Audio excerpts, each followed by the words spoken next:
why you're measuring the wrong metrics and what it costs you.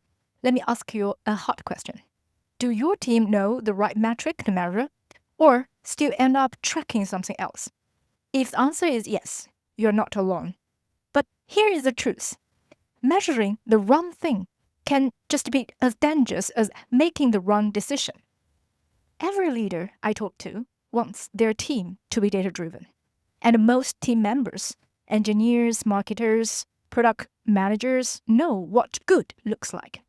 But in the real world, people still measure click instead of customer value, forecast accuracy instead of sales outcome, algorithm performance instead of business impact. Why?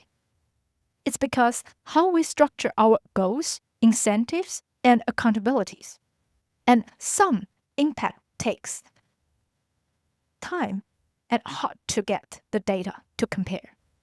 Here comes the first reason. Everyone's optimizing their own slice of the pie. Engineers track model precision, store managers track shelf availability, marketing track campaign reach, and the leadership wants business outcome.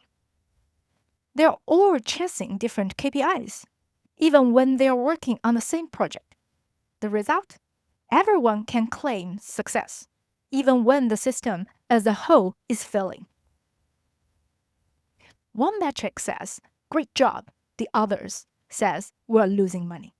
Second reason, attribution chaos.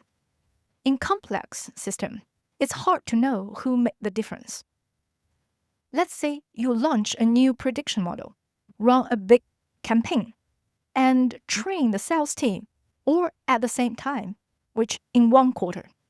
Then revenue goes up. Now what? Who gets the credit?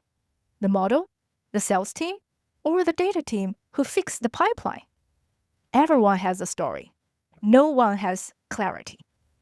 So people measure what they can control, not necessarily what matters the most. Third reason, measurement infrastructure is missing. Most organizations don't have the tool to measure real business impact.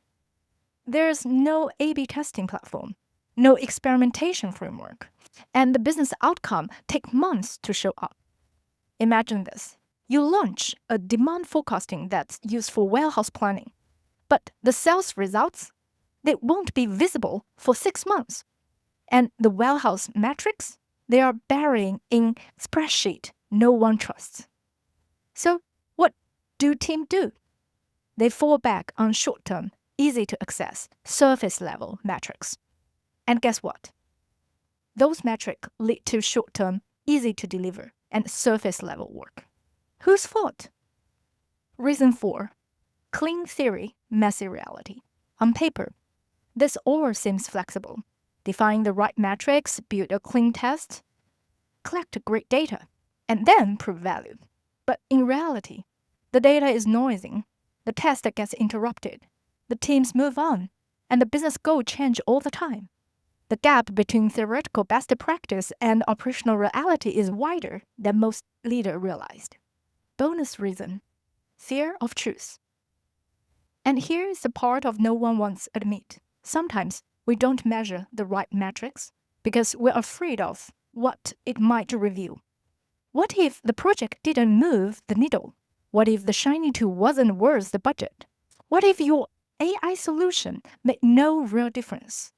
When there's no culture of psychological safety, teams play defense, and a metric become armor instead of insights.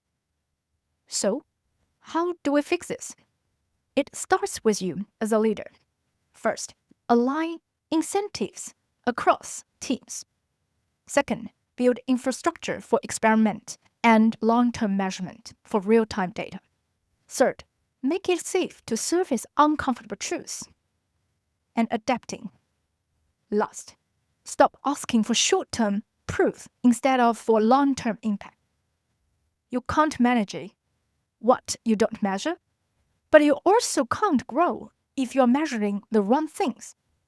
Start by asking, are we tracking what's easy or what really matters?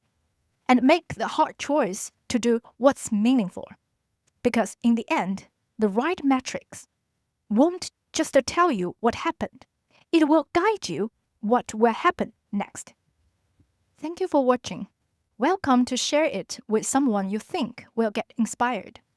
I have created video about how to create good metrics, how to evaluate AI and ML solution effectively, and how to select right third-party solution provider. I will link below. Subscribe for more. See you next time.